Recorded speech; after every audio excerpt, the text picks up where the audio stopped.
পুরো টাক করে দিলাম। হ্যাঁ পুরো টাক করে দিলাম। কত সুন্দর হচ্ছে কাটিং।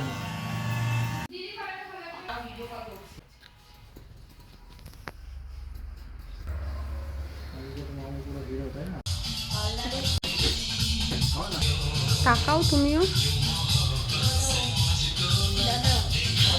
আরে বলো ইয়াটা কেমন লাগলো? ভালো লেগেছে?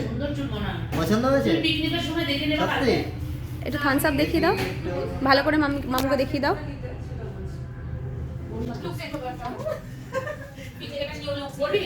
তাকাও একটু ক্যামেরা একটু হাই করে দাও বাবা, হাই করো, উঁচু করে, হাত উঁচু করে। হাই। ঠিক আছে? আমার নেক্সট টাইম আসবে তো?